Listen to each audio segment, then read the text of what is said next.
Good morning, St. Martin. I'm Yesenia Lazaro. And I'm Alston Lawrence. And welcome to another edition of St. Martin News Desk. Brought to you by TV 15. We're bringing the latest and most important stories around the island and beyond. It's the beginning of the week.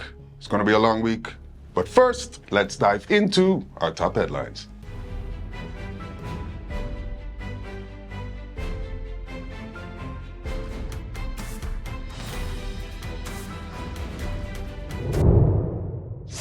St. Martin's Parliament unanimously passed the National Ordinance on Higher Education and Research on April 3, 2025.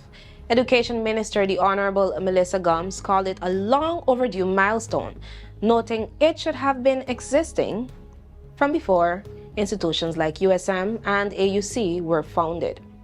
The law sets funding rules, quality standards, and financial guidelines for higher education. A key feature is the upcoming accreditation framework to ensure good governance and maintain the local and international value of degrees. Funding will now be based on fixed costs, enrollment, and innovation-linked contracts. The law also enables public-private partnerships. Minister Gomes stressed the importance of sustainability and diversification to prevent financial collapse of local institutions. Implementation and further updates, including the accreditation framework, are forthcoming. The Kingdom Council of Ministers has warned St. Martin over delays in approving its 2025 national budget. A formal reprimand will be sent to Prime Minister Dr. Luc Mercelina, urging swift approval before the April 30th deadline. Although a draft budget was submitted on time, the final version remains incomplete, a recurring issue criticized by the Committee for Fiscal Supervision, known as the CFT, and the Dutch government. Projected budget surpluses depend on a still pending tourist tax law, raising concerns over financial reliability, especially with unresolved healthcare deficits. The CFT emphasized that continued delays undermine fiscal credibility, while work on the 2026 budget has begun. Meeting future deadlines could restore trust. All attention now turns to whether the April 30th deadline will be met. Justice Minister, the Honorable Natalie Tacklin, pledged new legislation by year-end 2025 to strengthen crime victims' rights. The plan follows a joint call from key justice officials for better treatment of victims and their families. The proposed law will update the Criminal Procedure Code to grant victims the right to speak in court, receive case updates, seek compensation, and access mediation. It aims to promote restorative justice and improve victim services. Despite the launch of victim support services in 2024, key issues remain, most notably the absence of a compensation fund. Tackling acknowledged these gaps and promised action to ensure fairer treatment and financial support for the victims. Former MP Rolando Brison will go on trial April 7th in the high-profile Lisbon bribery case. Prosecutors allege he accepted bribes from businessmen Alex Daykov, Robbie Dos Santos, and Sunil Gehani in exchange for political favors. The case began with a 2023 raid on Brison's home and office. In addition to the criminal charges, the prosecution seeks to confiscate $92,190 allegedly obtained through bribery. Brison's lawyers, Jairo Broom and Lysandra Peterson, are expected to challenge both charges and evidence.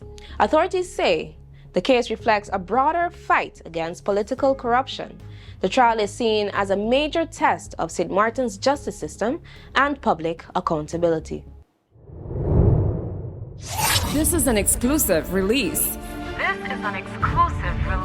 Divico and Extra Tight Entertainment presents Headliners. Roots and Rhythm. A night of good reggae music. Music for the soul. Sunday, April 27th at the Carnival Village. Featuring Tanya Stevens. It's a pity you already have a wife, and me don't have a man in my life. Tanta Metro and Devante.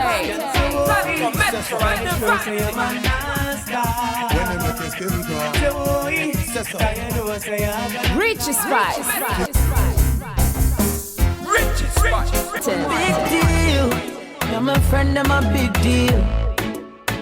Yeah, we're kinda important. Chris. Hosted by Uncle Shads, also featuring St. Martin's own royalty, City Ranking, DJ Outcast, and DJ Blaze. Headliners, Roots and Rhythms, Sunday, April 27th at the Carnival Village. Don't miss this extravagant reggae experience. Get your tickets online at extratight.com. Love, peace, unity, reggae, can't dead. Powered by Divico. This is an Extra Tight Entertainment production. Just say I.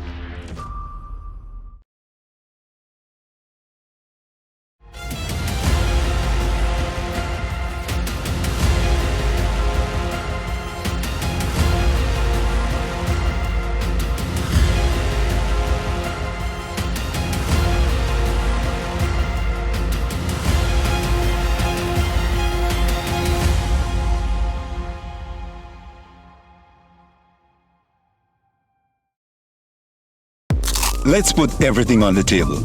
People always give their opinion, and you can either take it or crunch it. Let them judge. We give in to the most irresistible flavor. We devour every nugget that falls in our hands, especially when it's our crunchy fried chicken. And let the crumbs fly if needed. Let them keep judging. We'll keep indulging. KFC, it's finger licking good. Following a successful first session, the Ministry of Education and Climb Foundation are expanding foundation-based education (FBE) town halls across the island. The meetings aim to engage the public in evaluating and improving the national education system. Upcoming sessions will be held April 9th in Phillipsburg, April 10th in St. Peters, April 16th in Cahill, and April 17th in Simpson Bay, all from 7 p.m. to 8:30 p.m. Parents of current and former FBE students are also encouraged to complete a short online survey to support the review process. Organizers stress the importance of community input to ensure a transparent and inclusive evaluation. Juliana International Airport has unveiled its expanded 2025 summer schedule, adding more destinations across the Caribbean, North America, Europe, and Canada.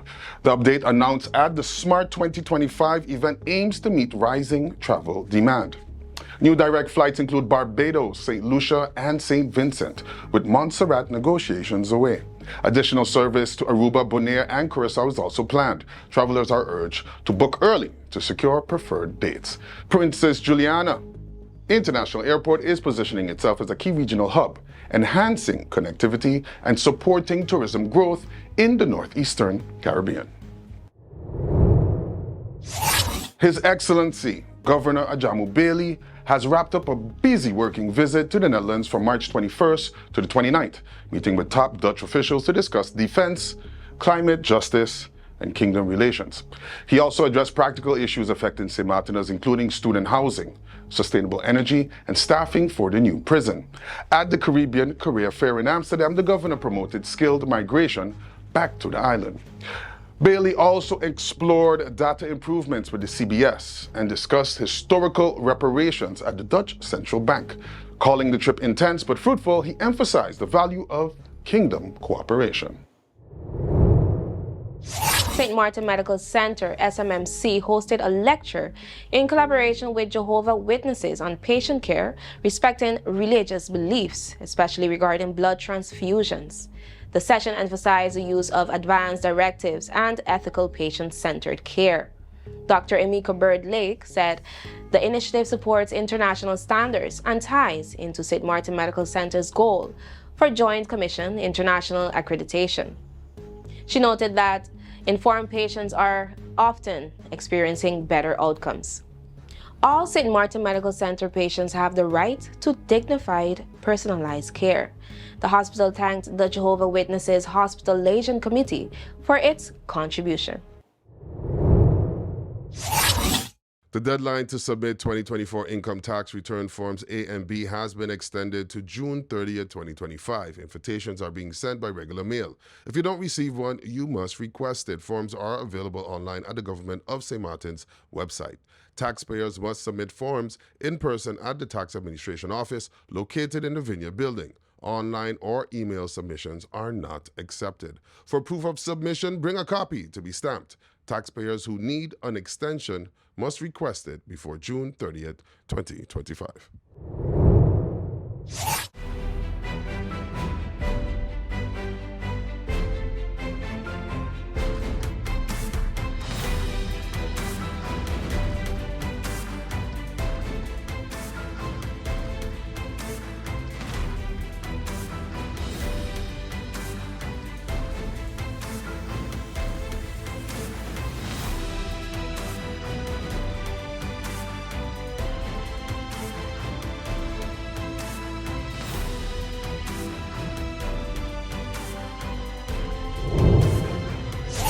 Now, we need to get some of the rain, but sometimes we get it too quickly, too much, all that sort of thing. What I've been watching overnight and early this morning, these are clouds, some of the extra clouds around here just feeding in. That's a sign that there's more moisture around, more moisture in the atmosphere. And eventually, as the atmosphere gets gets more moisture with it, we're going to see some rain that will be driving up to the north. So I'll show you that for us in the Eastern Caribbean and in the Southeastern Caribbean. Here's that big system in the United States. It's been day after day of a tornado threat, of a flood threat right in this area, Ohio River Valley, Tennessee River Valley. A big flow from the Pacific has been feeding in moisture, colder air back from the north, collision of air masses. Now, what's about to happen is that this system is finally going to make its move off to the east, and with it, drawing some more moisture from the Gulf and the Bay, and even bring in some rain and some thunderstorms to parts of Central America, and then watching that spot as well back toward the Eastern Caribbean. So let me zoom down first.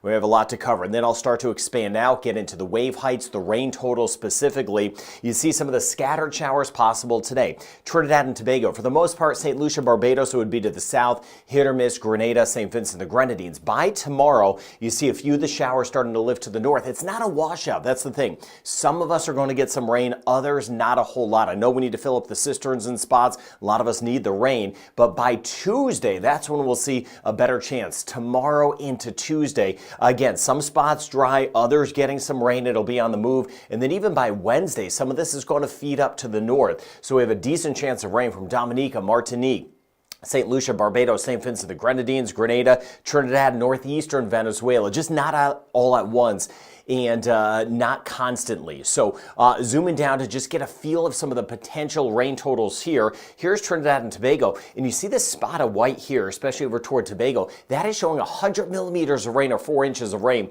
Now this is a 3-day total, so I mentioned not all at once. We may get some rain, get a break, and get some more rain, but here's the thing. This is a computer model. This area of white may be over here or it may simply be over the water. So this just gives us a feel that some of us have a chance to get some higher totals of 100 millimeters of rain. If that happens over one of our islands in the Eastern Caribbean, that could lead to some flooding, some flash flooding. That's some flooding that kind of comes up pretty quickly. So we'll be watching out for that. But others, maybe not a whole lot. You see this blue shading in here, that would be maybe 10 to 25 millimeters of rain, under an inch of rain. So some areas get it, some areas don't. Here, let's start to expand out now. Here we are. You can see some of the scattered areas of rain later today, Southeastern Caribbean. Here's that front, and you see it. This is what's going to be moving off to the east. It'll even give us a few thunderstorms later this week as we work our way into Jamaica. A couple of thunderstorms, Belize, Guatemala, El Salvador, interior Honduras, as this front starts to approach. Now, as we get into tomorrow, this is our Monday,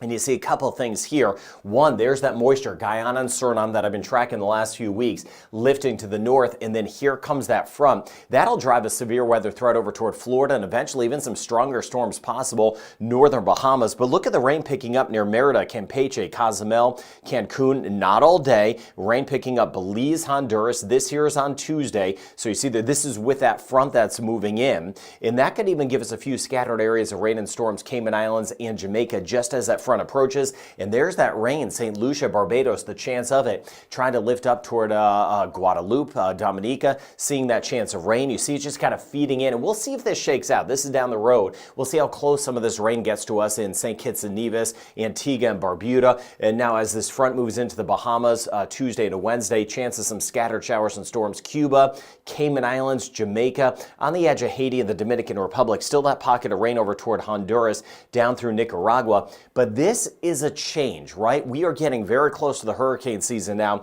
This is telling me we're starting to get that pattern change as we inch closer to the wet season for a lot of us. Flood threat continues, but also that tornado threat. So you see, as we get into Tuesday, we're looking at a 50% chance of scattered showers and storms in Jamaica. We get back through the Cayman Islands. You see on Tuesday, about a 50% chance of some scattered showers. Here we are in Trinidad, and you see the rain chance. It's not 100%, which means not all of us are going to get the rain, but it is elevated, a 50 to 60% chance. So I hope you get some much needed rain, but I'm going to monitor that flood threat in case we get it a little bit too quickly in spots. As the week goes on, you see the rain chance picking up in Barbados and St. Lucia. We'll be seeing how this rain kind of drifts to the north and how much of it hangs together. Grenada, we're going to see that rain chance build. 40% chance tomorrow, 60% chance on Tuesday, and you see a 50% chance of rain. St. Vincent the Grenadines, scattered showers lifting in from the south, moving up to the north tomorrow into Tuesday. Martinique, rain chance bumps up on Tuesday. We'll see a bump up as well on Dominica. We'll see how much of this rain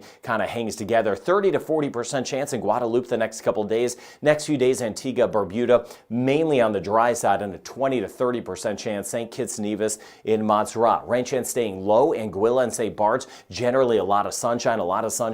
St. Maarten, Saba, and Statia, 20 to 30% chance of a shower or thunderstorm the next 3 days in Puerto Rico, and about a 20% chance the next 3 days, U.S. and British Virgin Islands. We'll watch tomorrow into Tuesday, northern Bahamas, Freeport. Watch it over toward New Providence. Better chance of rain and some scattered storms on Tuesday.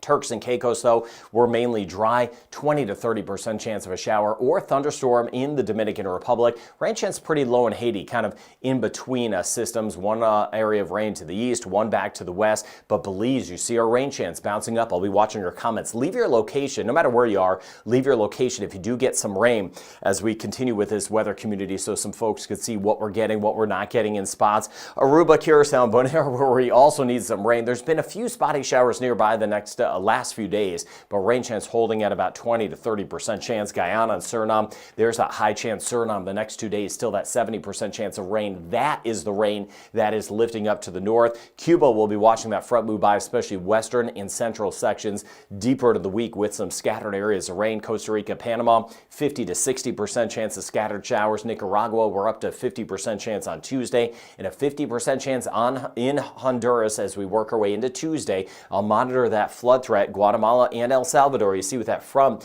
that's going to be moving by, a 50% chance of rain today, but a 70% chance of scattered showers and thunderstorms for tomorrow. Mexico City, we're mainly dry. Then we swing back toward the Yucatan Peninsula. The front scrapes by with that chance of rain. Best chance will be tomorrow. Northern Colombia, 20 to 30% chance. Northern Venezuela, 40 to 50% chance. And Bermuda the next 2 days, generally dry. We'll watch as we get into Wednesday, see how much of this front is left as it starts to move in. So kind of watching these two areas, the front in one spot, the moisture in the southeastern Caribbean. So we have that front entering Central America the next 2 days, some of that rain in the southeast Caribbean. I'll be watching that flood threat. And again, that new earthquake that just happened in parts of Central America, I'll monitor that spot as we go forward. Thank you for taking the time to subscribe. Have a really good day ahead.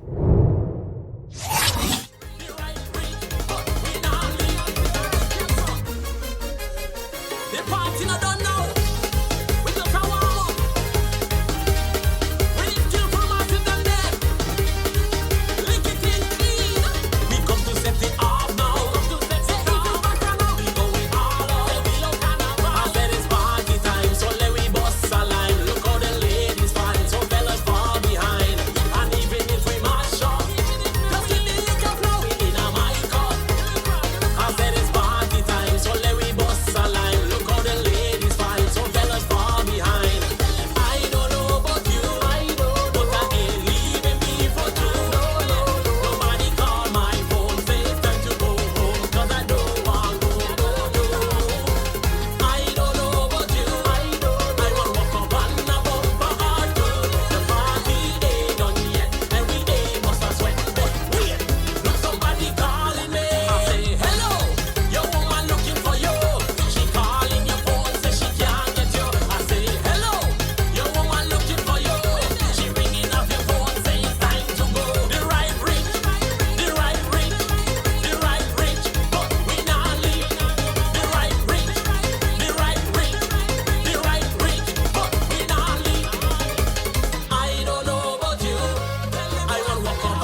you?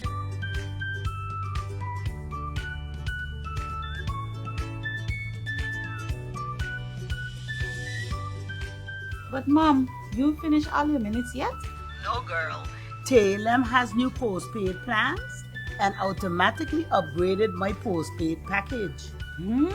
Is that so? Guess what? I am getting more minutes and almost double the amount of data for the same price. I guess I'm making a switch now. Let me call you back, Mom. Hey Tash, you hear about telling new postpaid plans?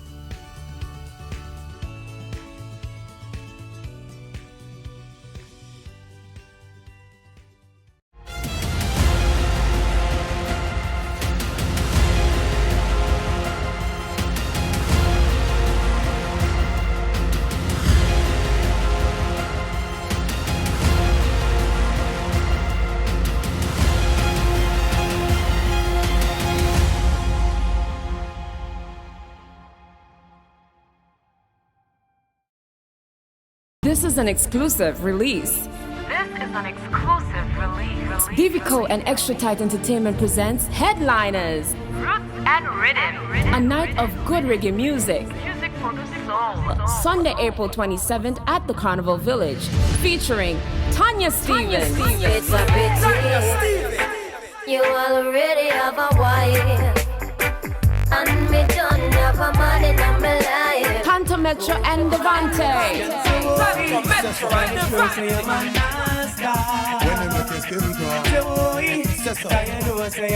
Richie Spice. Big deal. You're my friend, I'm a big deal. Yeah, we're kinda important.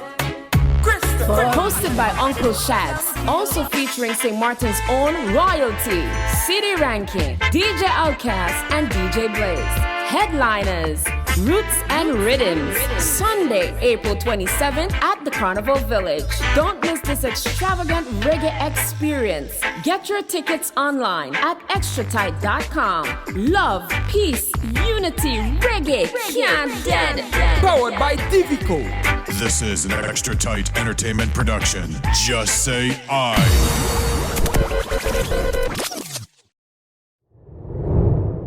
St. Martin's Ombudsman's Gwendolyn Mussel participated in the International Ombudsman Institute IOI regional board meeting in Curaçao from March 31st to April 2nd. Hosted by Curaçao's Ombudsman Kersley Concepcion, the gathering brought together regional leaders to tackle shared challenges and advance human rights. Key topics included safeguarding institutional independence, protecting children's rights, and strengthening implementation on international standards like the Venice Principle. Mussel joined fellow directors from Argentina and Curaçao in exploring solutions for increased collaboration and support among member states. The group also engaged with local civil society groups and discussed new training and knowledge-sharing initiatives with the IOI First Vice President, Alba Maarten. The meeting reaffirmed the IOI's commitment to good governance, transparency, and strong public institutions across Latin America and the Caribbean. NPOwer Academy will host a workshop on April 8th titled Community Police and Non-Profits Connecting, aimed at improving collaboration between community police officers, known as CPOs, and non-profits. The event from 6:30 at NPOwer's Great Bay office will offer practical solutions to strengthen partnerships for addressing community issues. Led by CPO John Boyrod, the session is part of NPOwer's effort to provide nonprofits with essential skills and resources for sustainability in a changing funding landscape. NPOwer continues to offer targeted training in areas such as governance, finance, and human resources to support nonprofits in meeting modern funder expectations. For more information or to register, contact NPOwer at npowersxm@gmail.com or visit npowersxm.com. Kadaster St. Martin has proudly sponsored the island's 3-on-3 basketball team ahead of their participation in the One Guyana 3-on-3 Quest tournament in Georgetown. From April 5th to 6/2025. This sponsorship highlights Kadaster's commitment to community development through sports, education, and cultural preservation. The sponsorship was spearheaded by Kadaster's surveyor Alexander Marlin, a passionate sports enthusiast who has long been dedicated to empowering local talent. As the team prepares for this prestigious tournament, Kadaster wishes them success and looks forward to their representation of St. Maarten on the international stage. Kadaster's community support program allocates funds annually to support initiatives aligned with its core values. And the company is also a gold sponsor of the St. Maarten Science Fair Foundation's Science Week. Through these efforts, Kadaster encourages the community to engage in activities that foster education, culture, and sports, helping to nurture local talent and build community pride. The Ministry of Tourism, Economic Affairs, Transport, and Telecommunication, known as TEATT, has partnered with Kooyman BV to enhance the Carnival 2025 experience along the Pondville Strip. The public-private collaboration aims to elevate both the visual and cultural atmosphere for residents and visitors alike.